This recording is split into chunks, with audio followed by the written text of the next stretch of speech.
circular piece of meat right here. We can seam that right out of there, or you can leave it attached, leave it on there for a roast. We're going to go ahead and seam it right apart because we're going to go ahead and show you how to use that for steaks.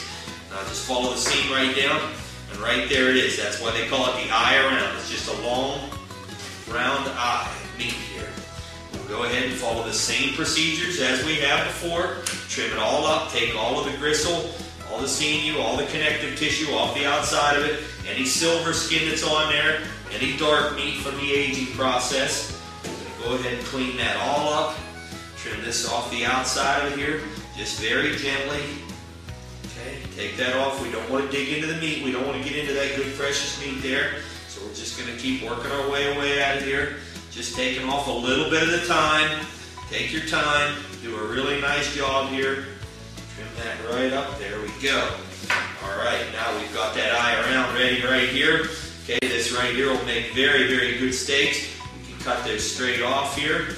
Or else you can use these, once again, you can use them for tender tips. You can use this for stir fry, steak salad, whatever you like. You can use them for nice little small steaks. We can either butterfly them. And the way we'll butterfly is, we'll cut 3/4 of the way down through, stop, then finish our cut. This makes a nice little butterflied steak right there. Cut 3/4 of the way down through, stop, finish your cut. Butterfly that right open. Makes a beautiful little butterflied steak. 3/4 of the way down through, finish the whole way through. Makes a really nice little butterflied steak right there. And that's what we can do with the eye around. Or you can leave it for a roast, slice it for jerky, cut it into butterfly steaks, straight cut steaks. You can fillet it open right down the middle, lay it open really nice, put stuffing down the middle of it, roll it into a nice roast with stuffing down the center of it. You can do a lot of different things with this when you're your own processor. We'll lay it off to the side. Now we're going to get into the bottom round. Now the bottom round, once again, we're following the exact same procedures. We're going to go around the outside of it here. We're going to trim off any loose meat that we don't want on there. Okay, and then we're going to go ahead and start with this silver skin right here. We're going to take that silver skin right off there, just a little bit at a time. Now this silver skin right here on the bottom round is extremely tough. So we're going to put it off to the side here, put it in our scrap bin, and right down through there, real nice, just right underneath the edge of it. This is a very tough silver skin here that's on the bottom round. Take it off there, we'll put it off the side. We're not going to grind that because I know that it'll get caught up in the head of my grinder and get wrapped around the blades of the grinder. It's just not going to go through the grinder.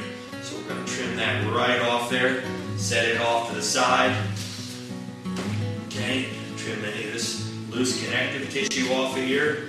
Okay, and just follow the same procedures as I said before that we have with the other pieces of meat. Now those procedures that I talked about with trimming off the connective tissue, any loose pieces of meat, any silver skin like what you see here, that's going to apply to every cut that you do, no matter what wild game animal you're processing, whether you're processing elk or caribou, moose, antelope, whatever it is, you're going to trim this connective tissue off of there because it's trimmed off in beef. That's the way it works in every species. Trim this off and square this up really nice. Take that out of there. And here again, you can see that there's more silver skin here, connective tissue. We're going to take that off of there. Okay, trim that up. Okay, and we'll square this up on the very end here. All right, put that down in our hamburger tub. Flip it over to the back side. And once again, we can do the same thing on the back side here. Now this is a little dark from the aging process. Okay, so we go just a little deep there. Get too deep under there and just go ahead and skin that right back off there. Since that's kind of dark, we're not going to put it into our grinding meat. We're just going to set it off to the side. Okay. Just keep skinning this right off of here. Falling down here. We'll just keep trimming this up until we have this entire bottom round all trimmed up. We'll trim all this off the outside.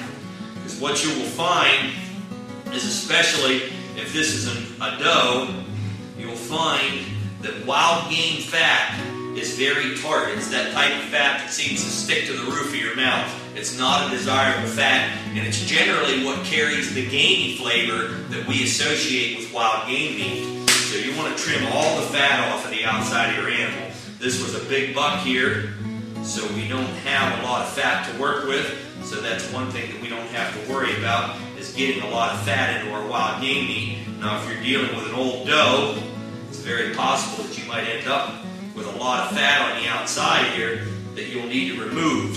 You don't want to get that wild game fat or any type of wild game fat into your meat when you're processing, because as I said before, it's not a very desirable fat to have in your finished product. And it really doesn't matter if it's elk or caribou or antelope or whatever type of wild game animal you're processing. That fat just doesn't mix well with your finished product. Okay, we're going to finish trimming this up here. We just about got all of this dark skin off the outside here. Okay, we're trimming that right down, finishing it up here. Okay, there we go. And then we're going to follow the same procedures with this as we have all of the other cuts in the hind quarter. We're going to go ahead, we can slice steaks out of this, we can slice jerky out of this, we can slice it wafer thin for chip steak. If you're going to do it for chip steak, I'd recommend putting it in the freezer for a little bit, tempering it down until it gets solid, and that'll make it much easier to slice very thin for your chip steak or for your jerky. We'll show you, we can square this up. This nice piece here that we squared off, we can take that, dice it up for stir fry, steak salad portions, like I said earlier, put those over in that pile, and we can go ahead and use our fork here, slice off our steaks, very nice, very nice. Slice those right off there. We can leave the rest of this for a roast if we like, or we can slice it all down for steaks. As I continue saying, that's the great thing about being your own processor. You can do this any way you want, take your time, do a very nice job with it. You can have a really great product that's very enjoyable for your family. Okay, slice that down. Okay, we'll lay those off to the side here. Put that up here. We can use that for a roast or continue slicing it down for steaks, whatever's going to work well for you and your family. Well, this concludes the hind quarter. Now it's time to move on to the front shoulder. The deboning procedures that we're going to follow for the front shoulder are very similar to the ones that we followed in the hind quarter. When you make your incisions, remember, cut the whole way to the bone. You're deboning the meat, not de-meating it. So take it off right to the bone the first time. Don't cut off one sliver, then another sliver. Okay, now what we're going to see here with the front shoulder is this bone follows straight down, and you'll see this joint right here at the elbow. Okay, then it goes straight up to where it attaches onto the shoulder blade. So it's basically sort of in a C shape here or an L shape. The other front shoulder on the other side follows the exact same procedure, up, and then just goes the opposite direction. You can see where it bends there at the joint. Okay, it's the exact same procedure. Follows down in a C shape or an L shape, goes over where it attaches onto the shoulder blade. Okay, now the first cut we're going to want to make is right up here at the top. We're going to start in right up here where you can feel where it comes on to the shoulder plate at. Okay, the plate bone is right up here. That's that hard plate bone that you try to stay away from when you're shooting with a bow. Try to stay away from that plate bone right there. It's a very hard plate that's in there in the shoulder that protects the animal's vitals. Okay, we're going to go right below that, right at the end of that. We're going to start right in here. We're going to cut right in, and you're going to hit the bone right away, all right? Bone's right there. And we're going to follow right along the edge of the bone the whole way down to the elbow joint right here. Follow it right down until you hit that elbow joint. Okay, there you can see that bone's exposed. Right there it is, okay?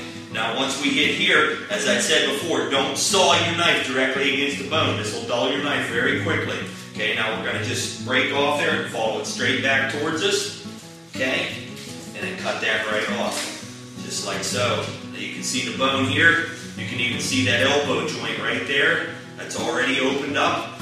Okay. Now, we spoke about the forearm piece or the calf piece before when we were talking about on the hind quarter. Okay, now we have the exact same piece of meat right here. So what we're going to do here is we're just going to go right ahead and we're going to remove that forearm piece. It's the same as it was on the hind quarter. If we pull on that, we can just remove that, take it right off of there. Staying really close to the bone, pull that, strip that right off. And as we said before, it's a lot easier to trim these bones up while they're still attached to the entire shoulder section or hind quarter section. It's much easier to trim those bones up now than it is after you